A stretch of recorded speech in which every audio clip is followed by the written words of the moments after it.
wabarakatuh. Salam sejahtera untuk kita semua. Shalom. Jadi di sini saya akan menjelaskan tentang hukum dan sumber-sumber hukum dan hubungannya dengan politik hukum. Yang pertama, pengertian sumber hukum. Sumber hukum adalah segala sesuatu yang melahirkan aturan hukum dan menjadi dasar berlakunya hukum dalam suatu negara. Dari sumber hukum inilah norma hukum dibuat, diterapkan, dan ditegakkan dalam kehidupan masyarakat. Kemudian kita masuk ke macam-macam sumber hukum. Yang pertama, sumber hukum formal. Sumber hukum formal adalah sumber yang menentukan bentuk dan kekuatan mengikat suatu hukum antara lain. Pertama, undang-undang, peraturan tertulis yang dibuat oleh lembaga yang berwenang, DPR bersama Presiden. Contohnya Undang-Undang 1945, Undang-Undang Dasar, Peraturan Pemerintah dan Peraturan Daerah. 2. Kebiasaan hukum adat. Perbuatan yang dilakukan secara berulang-ulang dan diterima sebagai hukum oleh masyarakat. Yang ketiga, jurisprudensi. Putusan hakim terdahulu yang diikuti oleh hakim lain dalam perkara yang sejenis. 4. Traktat, perjanjian internasional. Perjanjian antar negara yang disahkan dan berlaku sebagai hukum nasional. Dan yang kelima, doktrin. Pendapat para ahli hukum yang berpengaruh dan sering dijadikan rujukan dalam penegakan hukum. Kemudian kita masuk yang kedua, sumber hukum material.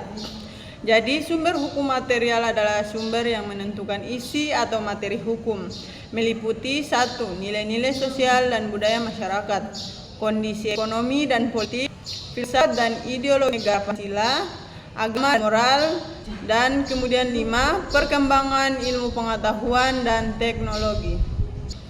Pengertian politik hukum. Politik hukum adalah kebijakan dasar negara dalam bidang hukum yang menentukan arah pembentukan hukum, isi hukum yang akan dibentuk, serta tujuan hukum yang ingin dicapai. Dengan kata lain, politik hukum mencerminkan kehendak negara tentang hukum apa yang diberlakukan dan hukum apa yang diubah atau dihapus.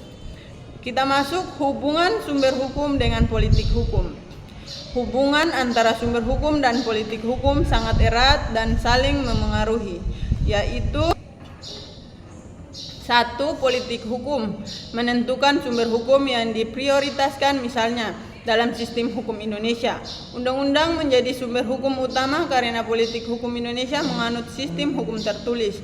Yang kedua, sumber hukum material menjadi dasar politik hukum. Nilai Pancasila, kondisi sosial, dan kebutuhan masyarakat menjadi pertimbangan utama dalam penentuan arah politik hukum Indonesia. Politik hukum mengarahkan pembentukan hukum baru. Ketika negara ingin mewujudkan keadilan sosial, maka dibentuklah peraturan perundang-undang yang berpihak pada kesejahteraan masyarakat. Sumber hukum formal menjadi sarana pelaksanaan politik hukum.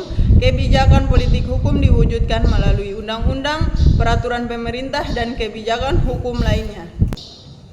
Jadi kesimpulannya, sumber hukum merupakan dasar lahir dan berlakunya hukum, sedangkan politik hukum adalah arah dan kebijakan negara dalam membentuk hukum.